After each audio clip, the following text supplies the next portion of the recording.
Boa noite, irmãos. Quero saudar a todos com a paz do Senhor e agradecer ao pastor Itamar o convite para regressar ao Umuarama e estar com os irmãos, e especialmente para falar num encontro reformado sobre essas doutrinas que, como foi dito, são realmente essenciais para a vida cristã, essenciais para a vida da igreja. Hoje à noite, o plano é falar um pouquinho sobre a martiologia ou a doutrina do pecado, a partir da exposição de Efésios 2. Depois do intervalo, falar sobre a soteriologia, a doutrina da salvação, a partir de Romanos 3. E amanhã nós veremos a doutrina da eleição, a partir de Efésios 1, e da santificação, baseados em Romanos 6. Então, serão 4 exposições, nas quais eu tentarei dar o fundamento bíblico para essas que são consideradas como doutrinas fundamentais para o nosso viver como cristãos. Então, por gentileza, abra sua Bíblia em Efésios capítulo 2, e nós vamos fazer a leitura do verso 1 até o verso 10. Efésios 2, de 1 a 10. Ele vos deu vida, estando vós mortos nos vossos delitos e pecados, nos quais andastes outrora, segundo o curso desse mundo, segundo o príncipe da potestade do ar, do espírito que agora atua nos filhos da desobediência, entre os quais também todos nós andamos outrora, segundo as inclinações da nossa carne, fazendo a vontade da carne e dos pensamentos. E éramos, por natureza, filhos da ira, como também os demais. Mas Deus, sendo rico em misericórdia, por causa do grande amor com que nos amou, e estando nós mortos em nossos delitos, nos deu vida juntamente com Cristo, pela graça sois salvos.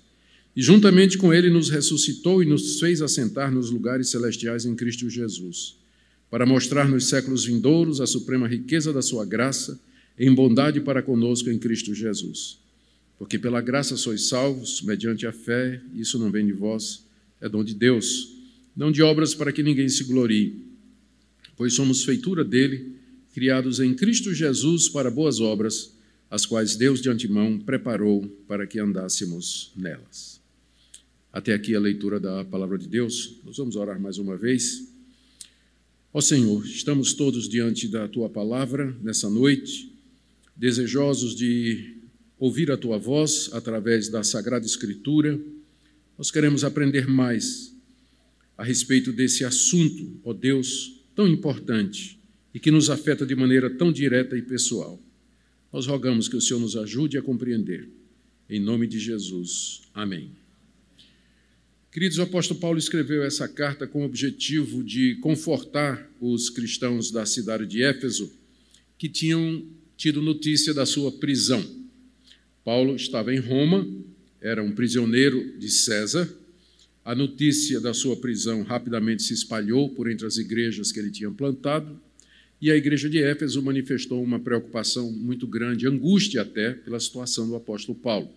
Como é que Deus permitiria que o seu servo escolhido, o maior missionário em atividade naquela época, fosse reduzido à inutilidade e ao sofrimento numa masmorra romana? Paulo, então, escreve essa carta com o objetivo de mostrar para eles que a prisão dele, na verdade, faz parte de um projeto maior. E esse projeto é a igreja, que é o tema central da carta aos Efésios. No capítulo 3, verso 13, você tem a motivação da carta.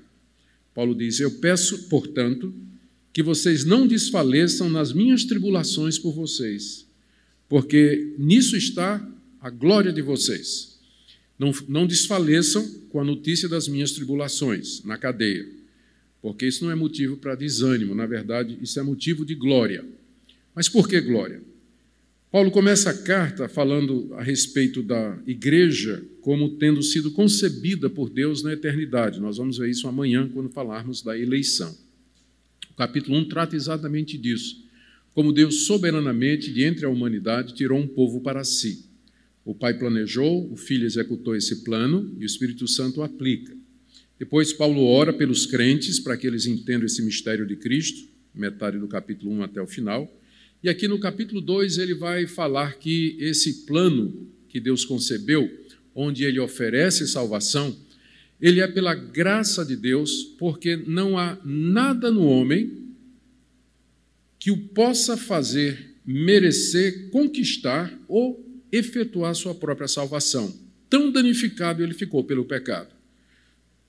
Paulo explica isso dos versos 1 a 3 da passagem que a gente leu, que é uma das passagens mais claras nas cartas de Paulo a respeito do pecado e dos seus efeitos devastadores na natureza humana. Há outras passagens em Paulo que falam sobre o pecado que nós poderíamos usar também. Por exemplo, na carta aos Romanos, capítulo 5, quando ele fala da entrada do pecado no mundo através de Adão e da salvação mediante Jesus Cristo. Ou o próprio capítulo 7 de Romanos, onde ele descreve a experiência do judeu não convertido debaixo da lei, sabendo a vontade de Deus, mas sem condição nenhuma, sem poder nenhum para fazer a vontade de Deus. Mas Efésios 2 me parece melhor para a gente começar a tratar a respeito desse assunto. Antes de dizer algumas palavras. Segunda-feira passada, lá depois de um culto na minha igreja, chegou um rapaz que vinha de uma igreja pentecostal e tinha se entusiasmado pela fé reformada e tinha se metido em brigas na internet, não é? Entre arminianos e calvinistas, muito comum hoje em dia. E ele chegou para mim e disse: pastor, me responda bem simples, qual é a treta entre calvinistas e arminianos? O que é que pega? Qual é o ponto? Eu disse: a doutrina do pecado. A doutrina do pecado. Porque se você entender a doutrina do pecado como sendo o pecado teve efeitos devastadores na raça humana, a ponto de que o homem, por si, ele não tem condição de querer, desejar, perceber, entender, converter-se, ter fé, então só lhe resta uma opção, é acreditar que a salvação do começo ao fim é obra de Deus. E, portanto, como ele não salva todo mundo, você vai ter que acreditar na predestinação, no chamado eficaz e na perseverança dos santos. Agora, se para você o pecado ele afetou parcialmente o homem, deixou ainda no homem alguma habilidade dele reagir a Deus, crer em Deus, escolher, então você vai ter que entender a eleição como presciência. Deus olha no túnel do tempo, viu quem ia usar o livre-arbítrio e então elege aquele para ser salvo com base na presciência que ele teve da escolha do homem.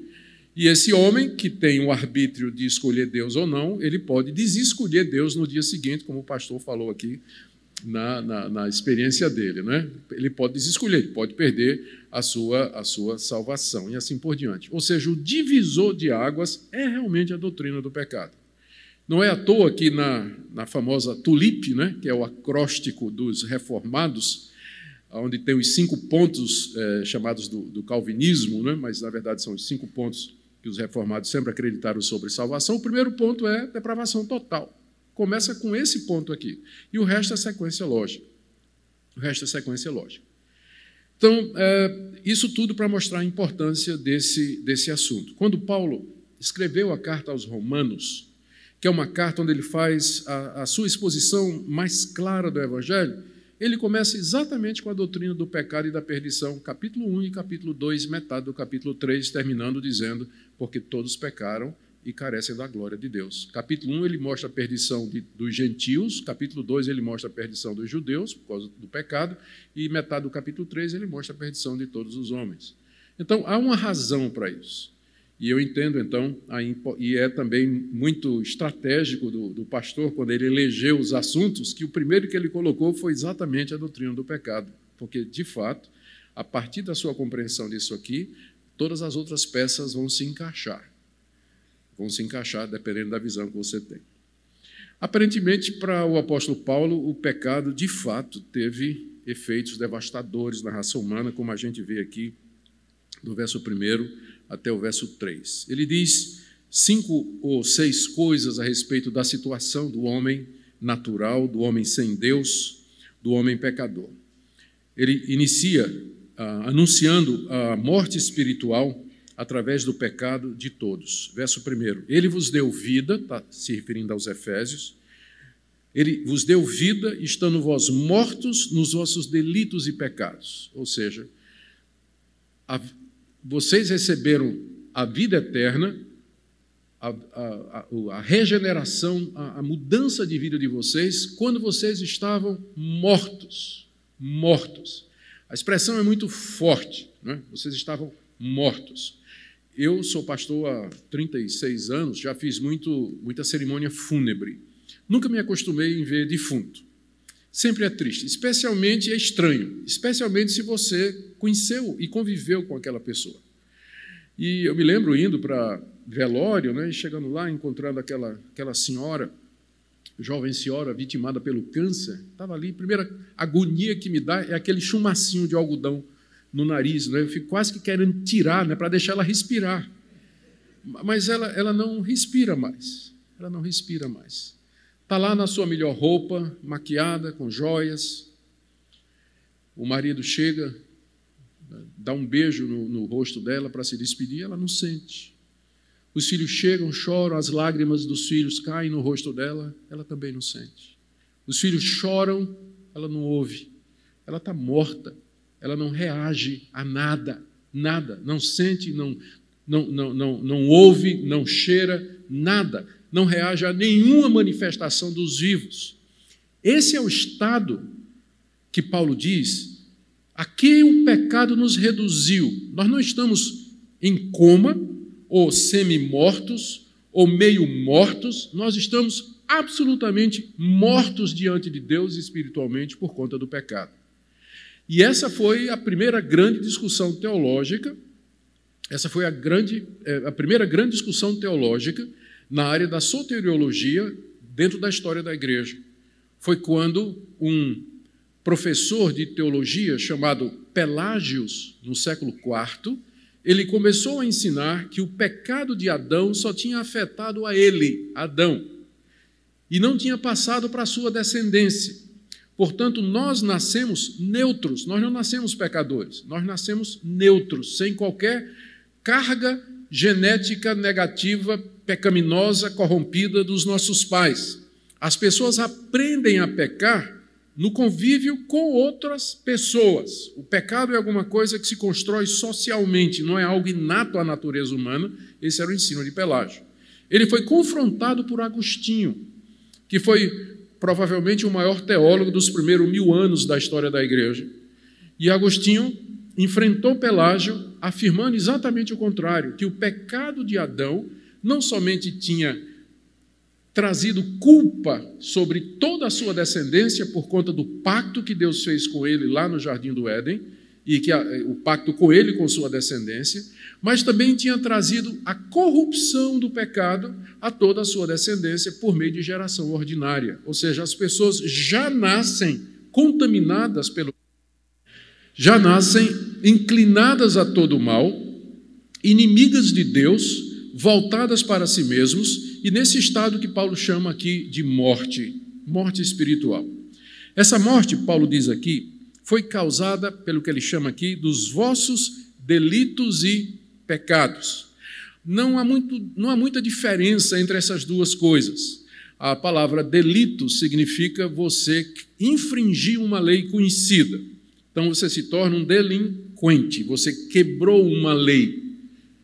E a lei, em caso aqui, é a lei de Deus, que se revela na nossa consciência, na consciência de todo homem. Paulo diz em Romanos 2 que a lei de Deus está gravada no coração de todos, mesmo dos ímpios que nunca ouviram falar do Evangelho.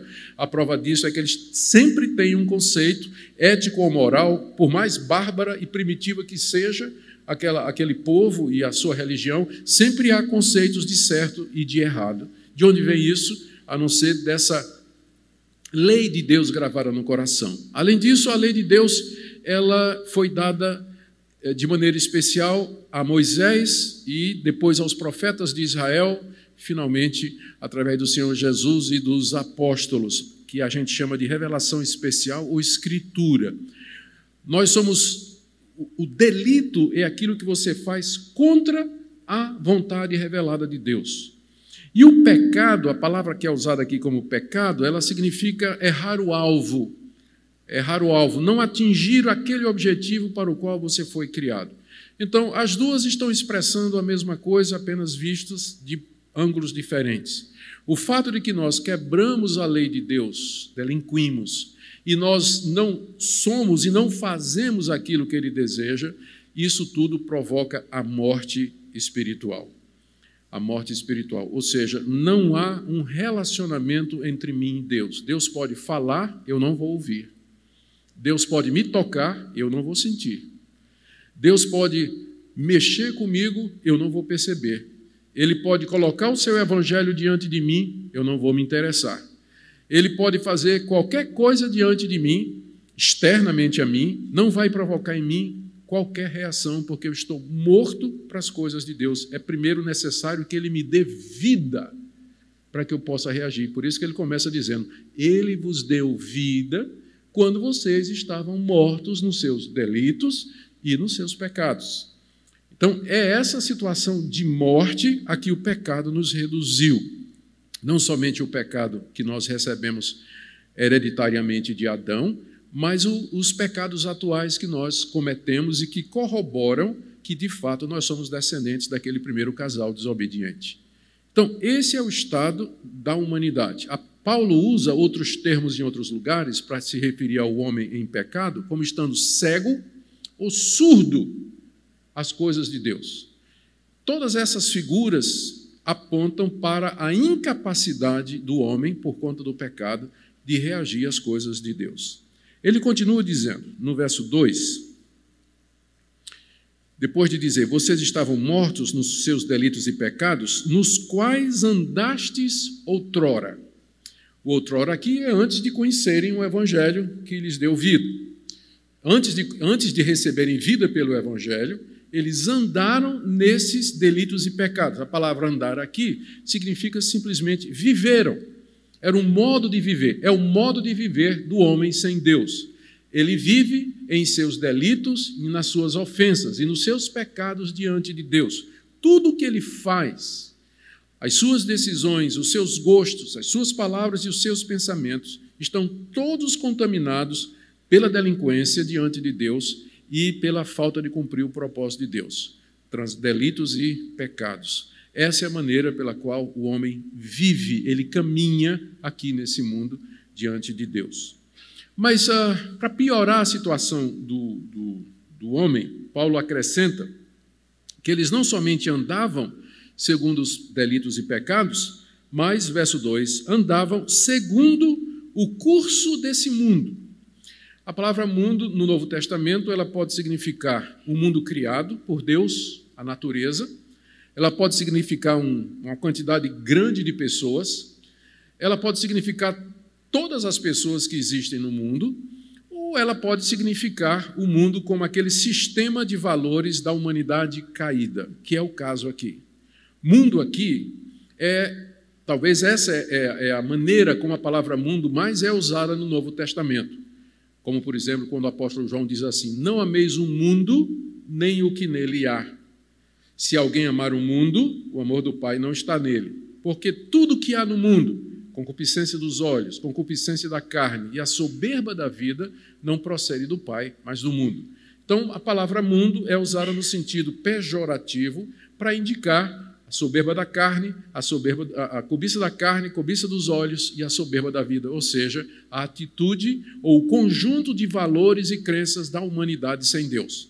Paulo está dizendo aqui que nós não somente andávamos de acordo com os nossos delitos e ofensas diante de Deus, mas nós andávamos de acordo com o curso desse mundo, ou seja, de acordo com o costume, a prática, a maneira de viver, a visão de mundo, a maneira de se divertir, de se vestir, de experimentar a vida que os homens sem Deus experimentam.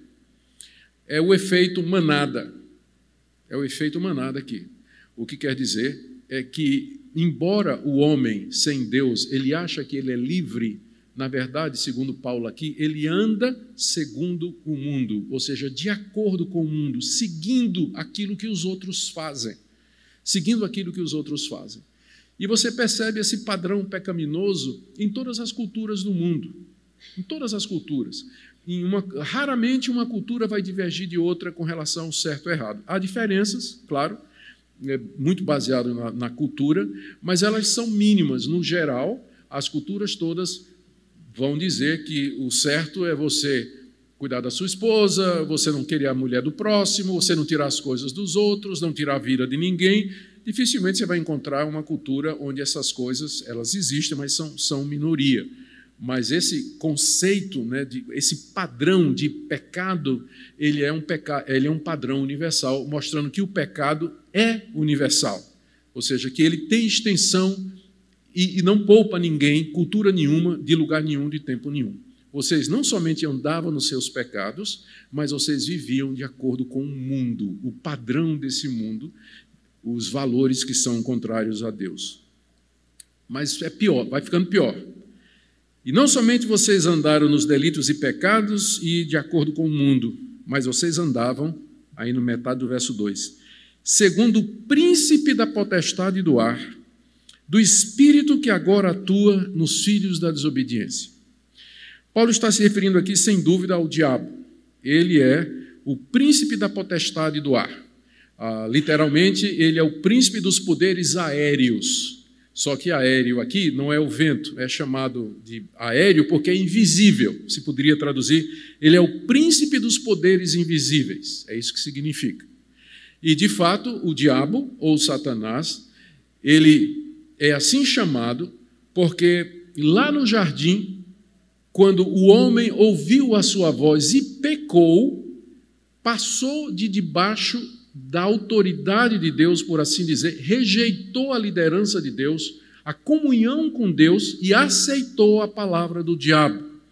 Nesse sentido, o diabo tem autoridade, ele tem poder e ele tem eficácia para agir aqui nesse mundo. O pecado não somente nos matou diante de Deus, mas nos escravizou ao príncipe dos poderes invisíveis. Paulo diz aqui que ele atua nos filhos da desobediência. É interessante que essa palavra atuar aqui é a mesma palavra, o diabo atua nos filhos da desobediência, é a mesma palavra que vai aparecer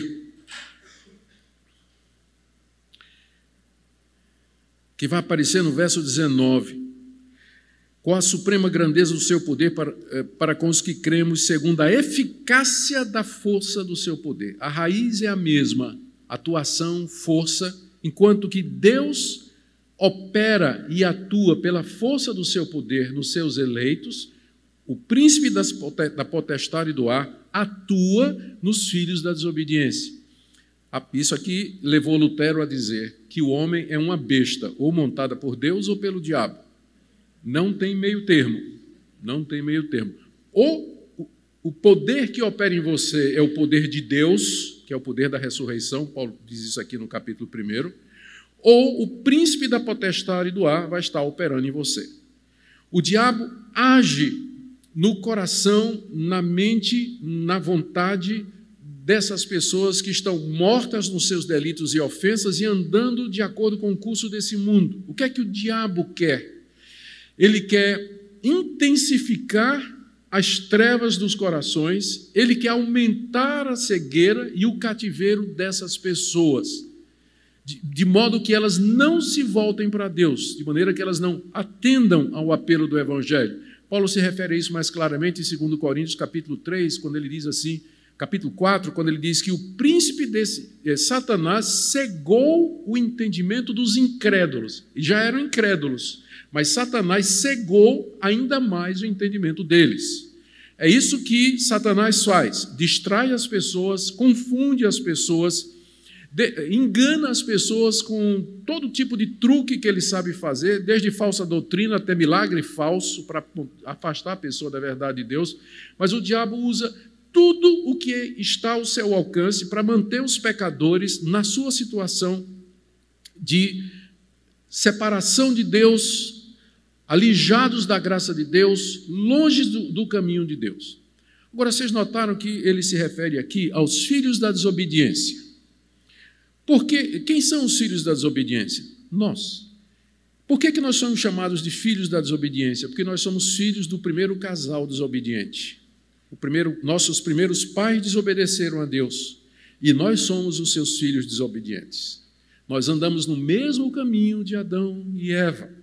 Continuamos a desobedecer a Deus, mortos em nossas ofensas e pecados, andando segundo o curso desse mundo e debaixo da operação dos poderes invisíveis, demoníacos, satânicos, trazendo assim uma escravidão completa ao homem. Vejam como o pecado afetou. Ele não somente afetou a natureza humana, mas subjugou o homem à atuação desses poderes malignos.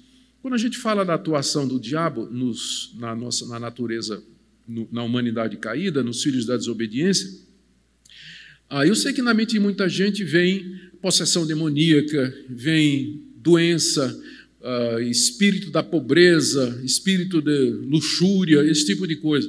Não estou dizendo que o diabo não faz isso, mas a preocupação principal do diabo é cegar o entendimento, é enganar com mentiras, é iludir. Não é à toa que ele é chamado pai da mentira.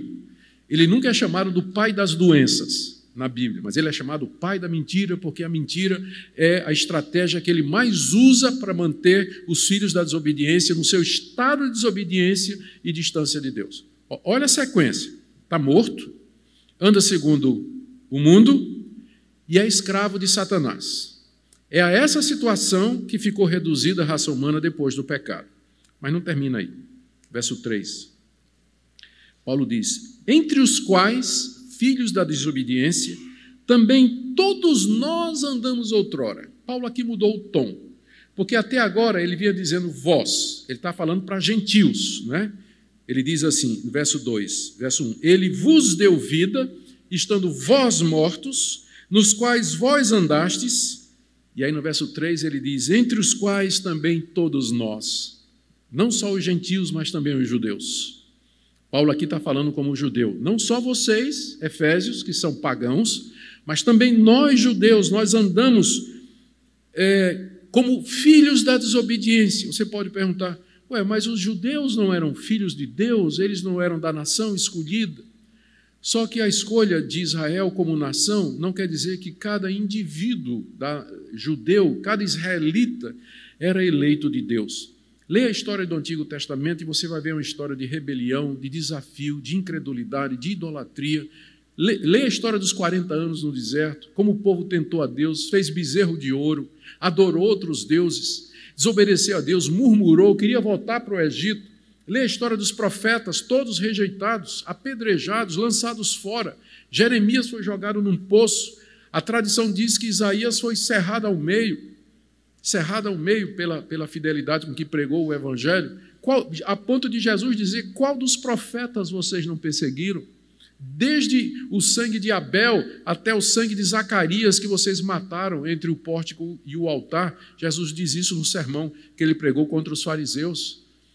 Então, a história de Israel, de fato, era uma história que mostra que aquela nação também é filha da desobediência. Era feito de pessoas que eram filhos da desobediência também. Por isso, Paulo diz, também nós, judeus, andávamos como filhos da desobediência, mortos em pecado, debaixo da atuação desses espíritos malignos, vivendo de acordo com o príncipe desse mundo. E quando a gente pensa que não podia ficar pior, fica. Verso 3, depois de dizer, entre os quais também todos nós andávamos outrora, ele diz, andávamos segundo as inclinações da nossa carne, fazendo a vontade da carne e dos pensamentos. Está aqui mais uma coisa que o pecado trouxe para a raça humana. O homem foi criado para viver para Deus e em comunhão com Deus, e de Deus tirar sua alegria, motivação e razão de existência.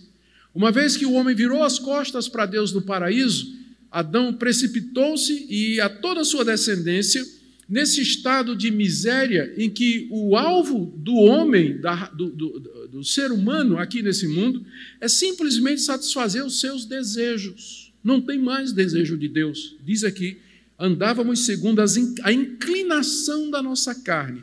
Carne aqui se refere à natureza corrompida, porque é chamada de carne porque a nossa natureza pecaminosa se expressa através do nosso corpo. Desejos, até lícitos, mas que nós procuramos, nós damos a eles prioridade a respeito das coisas de Deus, como, por exemplo, o desejo sexual, que é um desejo lícito. Porém, ele se expressa através do nosso corpo, da nossa mente e do nosso corpo. Mas se você fizer com a pessoa errada, no tempo errado e da maneira errada, é uma transgressão da lei de Deus. Comer, por exemplo, tem coisa mais gostosa do que isso?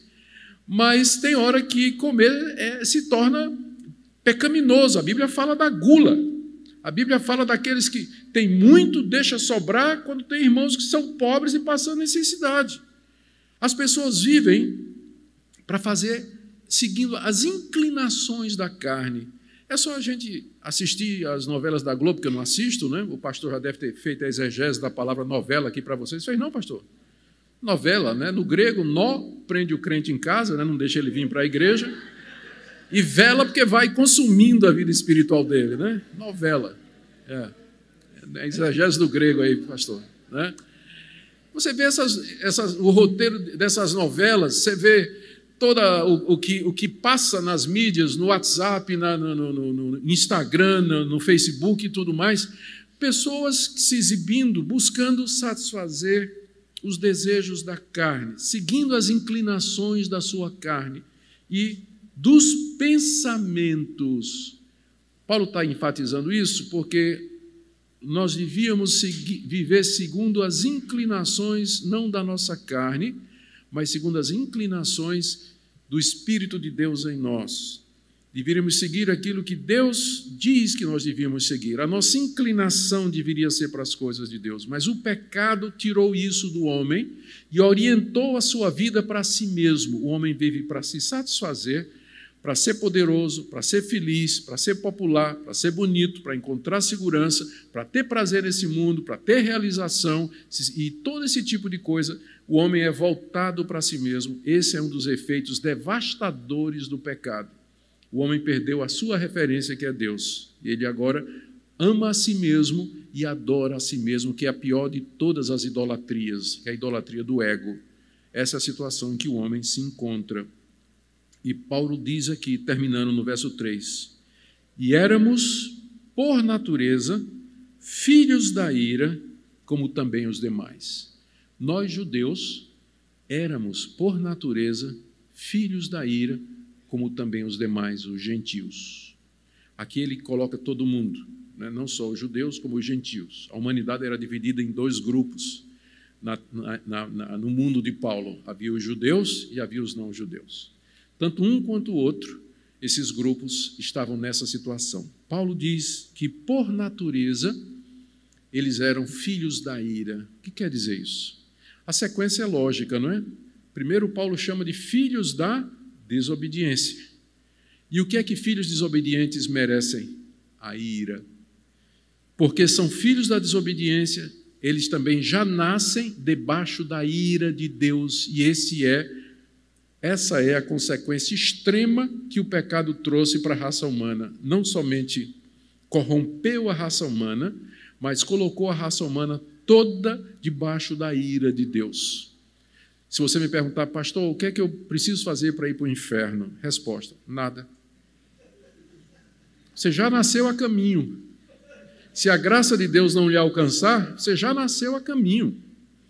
Por natureza, ou seja, por nascimento, nós somos filhos da ira. Muita gente pensa erroneamente que todos por natureza, são filhos de Deus. Não. Por natureza, nós somos filhos da ira, porque somos filhos da desobediência, somos filhos de Adão e Eva. É essa a realidade a que o pecado nos reduziu. E, portanto, estamos debaixo da ira de Deus, se Ele não tiver misericórdia e compaixão de nós. Esse é o quadro que Paulo pinta aqui, essa é a visão que Paulo tem do pecado e das suas consequências. Agora, a pergunta é, pode o ser humano, nessa situação, converter-se por si mesmo a Deus? Pode ele, nessa situação, ouvir a voz de Deus, arrepender-se dos seus caminhos, crer na pessoa de Jesus Cristo, obedecer a Deus, fazer a vontade de Deus na sua vida? A resposta óbvia é não. Ele está morto, ele anda segundo o curso desse mundo, ele é escravo do pecado, escravo de Satanás, escravo do mundo, escravo da sua vontade e vive para satisfazer as inclinações e os desejos do seu pensamento. Ele é filho da desobediência e ele é filho da ira. Essa é a base pela qual, quando a reforma protestante começou, todos os reformadores voltaram ao ensino de Agostinho. Porque o que tinha acontecido? Embora Agostinho tenha vencido a disputa com Pelágio no século IV, e o pelagianismo foi decretado como heresia pelos concílios da Igreja, as ideias de Pelágio não morreram. A Igreja Católica, com o tempo, adotou o que se chama semipelagianismo. A ideia de que o pecado de fato afetou a raça humana, mas não a ponto de tirar-lhe a capacidade de reagir diante de Deus, de escolher. O arbítrio do homem não foi tão danificado a ponto de que ele não possa livremente escolher entre o bem e o mal. E aí, através do batismo, essa é a doutrina católica, Deus concede a graça preveniente no coração do pecador, pelo batismo, quando ele é pequeno na igreja. Não é por isso que, na igreja católica, o menino tem a doutrina de que, se o menino morrer pagão, sem ser batizado, ele vai para o limbus infantus, que é o purgatório de crianças. Por isso que todo católico quer batizar o filho, rapidinho, né? Para não acontecer. Aproveitando, porque eu sou presbiteriano, não é assim que os presbiterianos pensam, tá, gente? Não tem nada a ver a doutrina católica com a doutrina presbiteriana, mas isso fica para outro assunto, fica para outro dia. Mas a ideia era essa, que o pecado não afetava tanto a raça humana, a ponto de que o ser humano não podia cooperar com Deus na sua salvação. De que maneira ele cooperava com Deus? Indo para as missas, indo fazer confissão a um sacerdote, recebendo a extrema-unção na hora da morte, participando de peregrinações. Se ele morresse com uma relíquia, se ele comprasse indulgências, pagasse indulgências, que eram a abreviação do tempo do purgatório e também do inferno. Então, de uma certa forma, a visão da Igreja Católica no período medieval era do que se chama o semipelagianismo, ou seja, o homem ele participa da salvação porque o pecado não afetou radicalmente a sua capacidade espiritual. Isso é o que é chamado de sinergismo, ou seja, uma visão sinergista da salvação. Contra isso se levantou Lutero numa disputa que ele teve com Erasmo de Roterdã, um católico até interessado na reforma protestante, mas que era semipelagiano. E Lutero pegou ele de frente. E a partir desse confronto, Lutero escreveu um livro que se tornou famoso, De Servo Arbitrio, em latim, ou seja, o arbítrio escravo em contraste à expressão livre-arbítrio. Lutero escreveu o livro O Arbítrio Escravo, mostrando que o pecado de tal maneira afetou a raça humana, a ponto de que o homem, ainda que ele veja a escolha diante dele, ainda que ele se sinta livre para escolher, o pecado sempre vai levá-lo a tomar a decisão errada. Vai sempre levá-lo para fazer isso. Ele não é mais livre. A figura é um árbitro de futebol. Ele tem que estar isento na hora que ele vai avaliar uma jogada, uma bola dividida. Imagine que não tem VAR, né? VAR. Imagine que na época que não tinha. O árbitro ele tinha que tomar uma decisão. Se no seu coração ele tivesse alguma predileção por um dos times, sem dúvida, aquela predileção iria afetar o arbítrio dele, o juízo dele. E a decisão que ele daria, o veredito que ele daria daquele lance duvidoso. Porque o homem foi contaminado pelo pecado, ele não consegue mais arbitrar livremente entre o bem e o mal. Porque o arbítrio dele está comprometido pelo pecado, ele sempre vai inclinar. Eu, quando era adolescente, ganhei um carro de meu pai, um antigo Opala, né? Era sucesso, Opala amarelo, me senti o rei do mundo, né? A última Coca-Cola no deserto. Maravilha, Opala. Só que o Opala era meio velhinho, aí ele puxava por um lado. Já tiveram um carro assim? Hoje em dia não, é tudo mais moderno. Mas naquela época dava um problema na barra de direção, então era meio empenado alguma coisa. Eu botava o Opala na estrada. Se eu soltasse a direção, ele ia para o lado. Eu tinha que ficar corrigindo o tempo todo. Assim somos nós, pensos para o lado do pecado. Se Deus não der uma corrigida na humanidade, nós todos teríamos nos precipitado na loucura, na morte em massa, no genocídio, na desgraça total, na miséria e na opressão que está dentro do coração de cada um de nós. É isso que o pecado fez conosco. Essa é a situação do pecado. Essa briga de Lutero e Erasmo, ela depois ganhou uma dimensão muito maior quando Armínio resolveu confrontar o pensamento da Igreja Reformada da Holanda, que acreditava na soberania de Deus a partir da confissão da depravação total. E aí foi o terceiro grande momento na história da soteriologia em que esse assunto voltou, lá na Holanda, quando o Sínodo de Dort analisou o pedido dos discípulos de Armínio e chegou à conclusão de que não eram bíblicos. Armínio acreditava que o homem, é errado dizer que ele era semi-pelagiano, Armínio não era semi-pelagiano. Ele acreditava que o pecado afetou a natureza humana, mas ele acreditava na graça preveniente que daria capacidade ao homem para reagir diante de Deus e que a predestinação era baseada nisso e não na escolha soberana de Deus. Foi confrontado pelos teólogos de Dort, depois de muita discussão, e finalmente saíram aqueles chamados 5 pontos do calvinismo dessa discussão, reafirmando a doutrina da depravação total como sendo a visão bíblica de mundo. E prevaleceu essa visão até que, com o surgimento do movimento metodista, John Wesley ressuscita o pensamento arminiano. O seu colega, o famoso George Whitefield, que era tão grande pregador quanto ele, evangelista, era calvinista e Wesley era arminiano. Eles se separaram por conta dessa doutrina, dessa briga. Mas continuaram amigos a ponto de Whitefield dizer que, quando ele morresse, ele gostaria que Wesley pregasse o seu sermão, o sermão fúnebre, né? E eles não deixaram isso separar ou acabar com a amizade deles. E depois o movimento pentecostal, quando surge, ele adota a visão arminiana. E como se tornou o maior movimento dentro do campo evangélico, o arminianismo hoje ele é o movimento predominante, enquanto que a visão reformada sobre a questão do pecado, ela é minoria. Né? Bem-vindos à minoria, todos vocês. Tudo bem. Ou alguns de vocês, né? Não sei. Mas é com base nesse texto, então, que a hamartologia reformada, nesse texto, em vários outros da Bíblia, que a hamartologia reformada faz as suas afirmações. Primeiro, o pecado de Adão e Eva se estendeu para os seus descendentes por geração ordinária. Segundo, esse pecado colocou toda a raça humana debaixo da ira justa de Deus.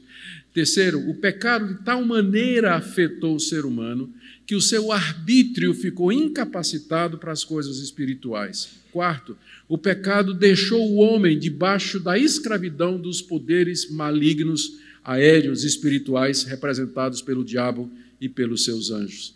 E quinto, nesse estado, o homem está irremediavelmente perdido e não há absolutamente nada que ele possa fazer por si mesmo para salvar-se. Isso fica claro no que Paulo diz em seguida, que eu vou correr para terminar, mas que, por contraste, vai confirmar o que ele diz nos versos de 1 a 3. Verso 4.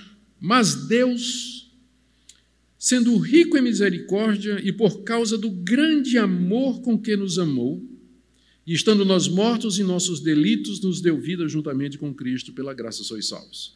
Eu acho que essa é a expressão mais importante de toda essa passagem. Mas Deus. Porque os versos de 1 a 3, né, é aquele quadro de horror, né? Estamos perdidos mesmo. Mas Deus.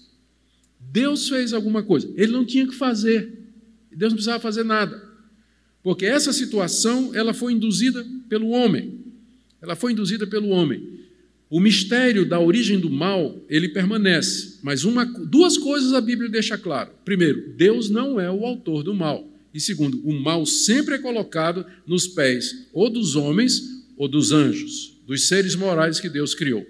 Como pode ser isso diante da soberania de Deus? Ninguém tem resposta. Ninguém tem resposta. O que nós sabemos é isso. Deus, ele não é o autor do mal, e o mal sempre é... E o homem e os anjos sempre são responsabilizados pelo mal que eles cometem e que está aqui nesse mundo. Por isso que Deus não tinha obrigação de fazer nada. Ele podia ter deixado a raça humana continuar no seu curso de pecado, destruição e miséria. Por isso que é chamado de mas Deus. O mais aqui indica a intervenção de Deus sem que ela fosse obrigatória. Tanto é que ele afirma em seguida que Deus fez isso porque ele é rico em misericórdia. Ele não é só misericordioso, ele é rico em misericórdia por causa do grande amor com que nos amou. E Paulo aqui está falando dele como salvo, como crente. Deus amou o mundo. Há um amor com que Deus ama todas as pessoas, porque foram criadas à sua imagem e semelhança. E por causa desse amor, Deus concede alegria, felicidade, prosperidade, saúde, lazer, bênçãos que nem são reconhecidas pelos ímpios, embora provenham da mão de Deus. Mas existe um amor específico, que é o amor redentor de Deus, que é só para aqueles que são seus. É disso que Paulo está falando aqui. Deus, por causa do grande amor com que nos amou, está falando dos salvos, né? dos que foram alcançados, aqueles a quem Deus deu vida. Por conta desse amor que Deus teve por eles lá na eternidade, estando nós ainda mortos em delitos, Ele nos deu vida juntamente com Cristo. Deus é rico em misericórdia e por conta do grande amor com que nos amou. Ou seja, a salvação, ela não decorre de nada que Deus viu em você ou em mim, porque olhando para nós, Ele só vê pecadores, rebeldes, delinquentes que quebram a sua lei, andando de acordo com o curso desse mundo, vivendo para satisfazer os desejos da carne, filhos desobedientes e merecedores de sua ira. Não há nada em nós que tenha atraído o amor e a misericórdia de Deus. Ele fez isso porque quis. Por isso que nós chamamos e cantamos aqui um hino, por sinal muito bonito, é a graça soberana de Deus. Não é motivada ou condicionada por qualquer coisa que Deus viu que o homem fez ou viu que faria, que é a chamada eleição com base na presciência, que é outra forma de negar a soberania de Deus. Não, mas ele fez isso por conta da sua misericórdia. Tanto é que Paulo diz no final do verso 5, pela graça sois salvos. E olha o que Deus fez. 3 coisas. E é interessante que elas parecem rebater as 3 coisas, ou os 3 efeitos negativos do pecado. Primeiro, Deus nos deu vida. Verso 5, estando nós mortos. O pecado nos matou, mas Deus nos dá vida em Cristo Jesus. E essa vida é de Deus, ela é dada por Deus, ela não é obtida por nós, ela é graciosamente dada por Deus. Significa na regeneração da nossa natureza e na implantação de um novo princípio de vida em nós. Segundo, verso 6, juntamente com Cristo nos ressuscitou. Nós éramos escravos do pecado, escravos do mundo e escravos do diabo. Mas Deus nos ressuscitou, Ele nos tirou dessa situação de escravidão, nos libertou dos poderes que nos prendiam. É isso que a ressurreição significa. E nos fez sentar nos lugares celestiais em Cristo Jesus. Lugar celestial em Cristo Jesus, a Bíblia diz que Cristo está sentado à direita de Deus. É uma figura tirada do ritual do palácio, onde o príncipe herdeiro senta à direita do trono. E é onde Jesus está sentado, à direita do trono de Deus. Paulo está dizendo aqui que Deus em Cristo nos fez assentar nos lugares celestiais em Cristo Jesus. Ou seja, Deus, quando Ele interveio na nossa situação, não somente deu vida e nos libertou, mas nos fez assentar à sua direita como filhos. O que é que isso desfaz? Filhos da desobediência e filhos da ira. Não somos mais filhos da desobediência e filhos da ira. Nós somos filhos de Deus assentados à sua direita naquele que é o primogênito, unigênito de Deus. Então vê como Deus desfez o imbróglio que o pecado causa na pessoa de Jesus Cristo. Por isso Paulo responde no verso 7, por que Deus fez isso? Verso 7, para mostrar nos séculos vindouros a suprema riqueza da sua graça em bondade para conosco em Cristo Jesus. Ou seja, é a resposta padrão da Bíblia. Por que Deus fez? Aí vem as perguntas. Adão, a árvore da vida, o teste, né? Por que Deus fez tudo isso? A resposta padrão da Bíblia, para a sua própria glória.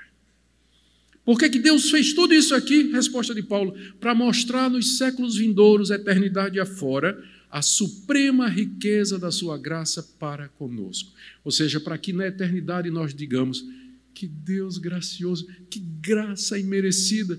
A eternidade vai ser pouca para a gente dizer a Deus, Deus, eu poderia estar caminhando para a tua ira, sofrer a tua ira no inferno eternamente, sem remissão, sem pausa, sem menor descanso, sem alívio, eternamente, o sofrimento eterno. Mas em vez disso eu estou aqui no novo céu, na nova terra, ressuscitado com o corpo da ressurreição, para experimentar as delícias do novo mundo que o Senhor vai criar. Isso tudo só pela graça. Ou seja, a eternidade vai ser pouca para a gente exaltar a Deus pela riqueza da sua graça. Ele fez isso para que o efeito final fosse esse, a sua glória. 3 conclusões de Paulo, verso 8. Primeiro, pela graça sois salvos, mediante a fé. E isso não vem de vós, é dom de Deus. Pela graça sois salvos, mediante a fé. E isso aqui, ele se refere ao antecedente, é gramática grega, refere-se ao antecedente mais próximo, que é a fé. Pela graça sois salvos, e isso, fé, não vem de vós, é dom de Deus. Até a fé pela qual nós recebemos a dádiva da salvação, ela é dada por Deus graciosamente, porque se Deus não fizer isso, o homem não pode crer. Por si só ele não crê, se Deus não regenerá-lo primeiro e não lhe der vida. Por isso, pela graça sois salvos, mediante a fé, isso não vem de vós, é dom de Deus. Segunda conclusão, verso 9, não vem de obras para que ninguém se glorie. Se o homem de alguma forma participa nesse processo de redenção, sendo ele um pecador, ele no céu pode ter o direito de bater no peito e dizer, eu estou aqui porque eu escolhi. Eu estou aqui porque decidi, glória a mim mesmo. Glória a mim mesmo. Você pode imaginar alguém no céu fazendo isso? Não.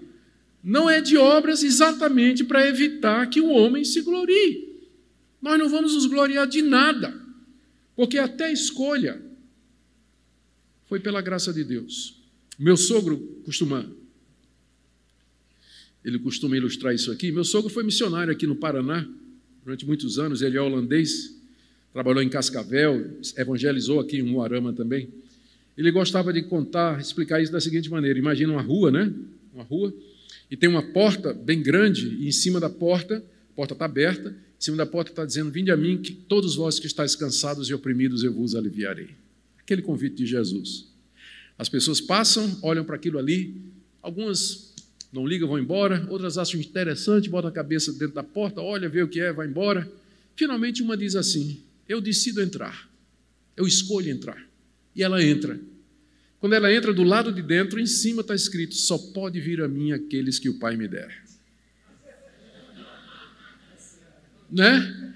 Antes, parece que é uma decisão nossa, não é verdade? Lembra quando você se converteu? Não parece que foi uma decisão que você tomou? Mas depois que você tomou a decisão, você olhou para trás e disse, Deus, eu sei que foi o Senhor. Se não fosse a tua graça e a tua misericórdia, eu nunca teria feito isso. Não de obras, para que ninguém se glorie. Então, todo mundo de joelhos é um calvinista. Todo mundo de joelhos diante de Deus, ele sabe que é pela graça, que foi pela misericórdia de Deus, não foi por nada dele, não foi pela escolha dele, pelo arbítrio, não foi. Ele louva a Deus e dá graças a Deus. E dá graças a Deus por isso. E por último, no verso 10, terceira conclusão, pois somos feitura dele, palavra feitura no grego, poema, de onde vem a palavra poema, né? Somos a obra de arte de Deus, criados em Cristo Jesus para boas obras. Paulo aqui, ele está fazendo uma ressalva, porque ele diz que a salvação não é pelas obras. A salvação não é pelas obras, mas também não é sem obras. Não é sem obras, porque ele diz aqui que nós somos criados em Cristo Jesus para as boas obras. Se não há boas obras na sua vida, então você não pode ter certeza de que foi salvo pela graça, porque nós somos criados em Cristo Jesus para fazer boas obras. Elas não nos salvam, mas elas revelam que nós somos salvos. E, inclusive, essas obras, Paulo diz assim no final do verso 10, Deus de antemão preparou para que nós andássemos nelas. Ou seja, não tem base nenhuma para a glória humana. O que é que isso tudo tem a ver com o pecado?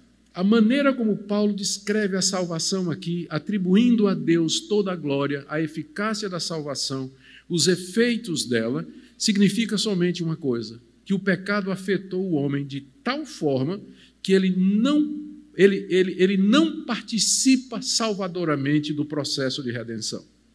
Ele é um pecador perdido, carecendo da graça de Deus e carecendo de socorro. Se Deus não vier ao seu encontro, ele está perdido.